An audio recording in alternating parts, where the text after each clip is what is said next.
Hello folks, and welcome to this week's review. Now, what have we got for you? Well, we have a low cost, or relatively speaking, low cost phono amplifier from that company down there. Now, regular viewers will know there has been some shenanigans with this particular social media platform, so I'm hypersensitive about the thing, or them rather, or the entity. So I'm going to call this product the Mani 2 and nothing else. I think you probably can understand why. Anyway, back to the review. And it's about time I looked at the Mani 2 because, well, the last time I reviewed a Mani product, the Mani 1, was back in 2016. Now, this phono amplifier, the Mani 2, supports both moving magnet and moving coil, spanning 127mm by 89 by 38mm and weighing just under half a kilogram, which is basically a pound in weight. It's also ideal if you're short on space and are looking for a box with a small footprint. Now, before we get any further into the techie side of this particular box, I think we need to take a closer look.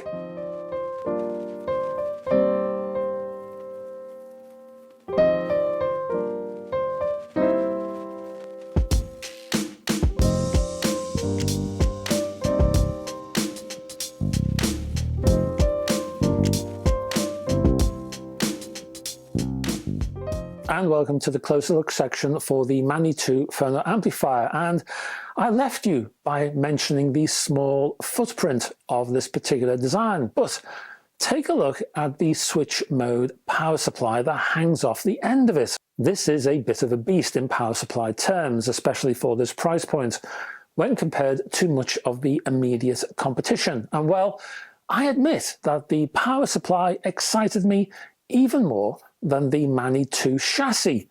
Why is that? Well, because large power supplies often supply cleaner and quieter power with an accompanying lower noise floor. And this one is dual filtered, incidentally, with plus minus 16 volt rails. Any hi-fi component with a small power supply can also sound a little strained. Bigger power supplies add, well, when you're listening to them, they kind of add confidence to the sound. Now, I'm only guessing at this point, but I do think that this particular power supply might be a significant factor in this review. After the thrill of the power supply, let's look at the chassis itself. Now, this one's available in black or silver, although silver will cost you an extra £15, so bear that in mind. The main action occurs underneath the chassis with dip switch options to change the settings. Now, the manual prints a set of gain settings, but apparently they are incorrect. The correct figures, so I hear, are 30 decibels, 42 for moving magnet, 48 decibels and 59 decibels with a loading of 47 kiloohms, 200, 47 or 38 ohms, 47, 100, 150 and 200 PFs. For the price, that's a decent spread of options. There's also a low frequency filter option running at 6 or 12 decibels. The manual, whether you're talking printed or the one you'll find online, is, in my opinion, substandard. Right now, it's confusing and misleading. But the signposting around the dip switches themselves, they also need improving. Many users may find themselves scratching their heads in an effort to find the best settings for them. On the front of the chassis, there is nothing except a power light, which is white and way too bright, as it was on the Mani 1. So if I was you, I would cover the light up to prevent blindness. Flipping around to the rear, you'll find the usual inputs and outputs, plus a power socket. Couple of points though, unusually at this price point, you get a power switch, but not any old power switch. You get a rather lovely toggle switch, and I do like a toggle switch. Also, the grub screw, the ground screw, is of a high quality, with a robust screw thread that sports an all-important little hole in the actual thread. Now, if your ground cable terminates in bare wire, then this little hole will be appreciated.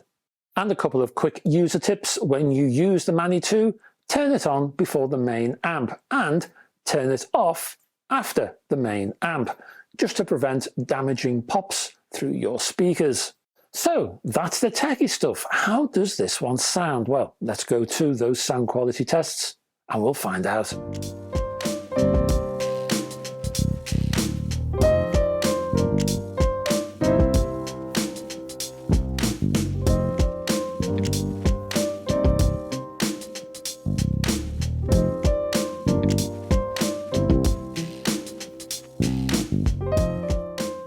Welcome to the sound quality tests for the Mani 2 Phono Amplifier, and I began with Ella Fitzgerald and her version of One for My Baby. This is a Speaker's Corner repress of the original Verve Harold Arlen songbook. This is a double album. I ran this LP off a Pro-Ject debut Evo, and I also began in moving coil mode via a Benz MC Gold.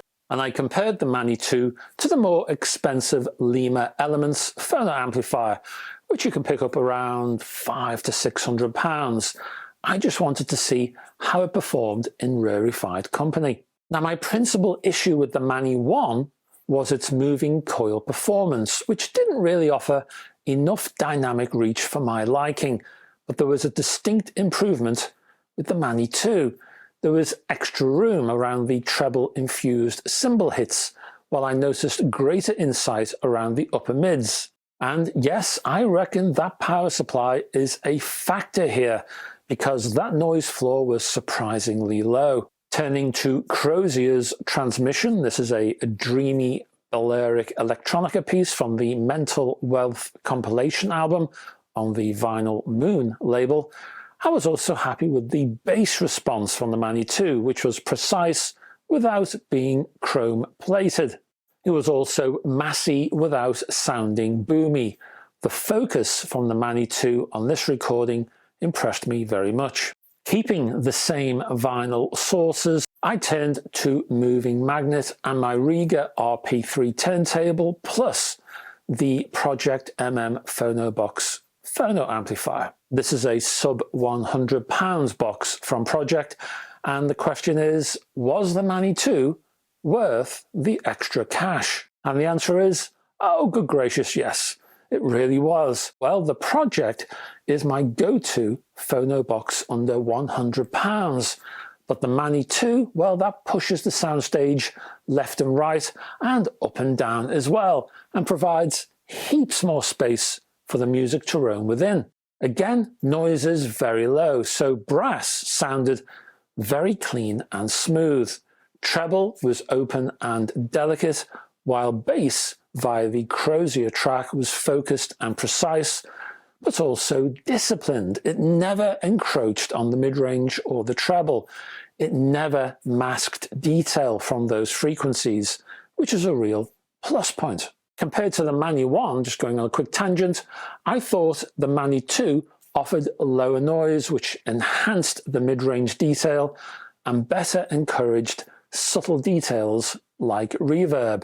Finally, I brought in my Cambridge Audio 540p, which cost around, £140 when I grabbed it new, quite a while back now. You can pick this box up for far less, of course, second hand, and I do recommend it as a second hand bargain. Even so, while the Cambridge is better than the Pro-Ject, it's not as good as the Mani 2. The Mani 2 has the edge right across the board when compared to the Cambridge. The Mani 2 had a more spacious mid-range, it had better tonal realism, it had firmer and deeper bass, it had a lower noise. I could go on. So how do I conclude this review of the Mani 2 Phono Amplifier? Well, let me give you a few final thoughts, then we'll do some pros and cons, and then I'll give you a rating.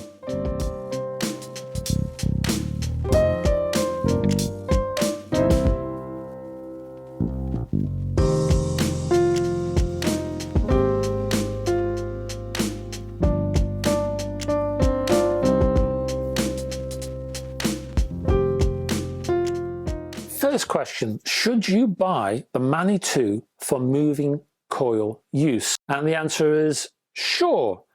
Many users will be very happy with it in this mode. It sounds rather nice, much better than the Mani 1 in this respect.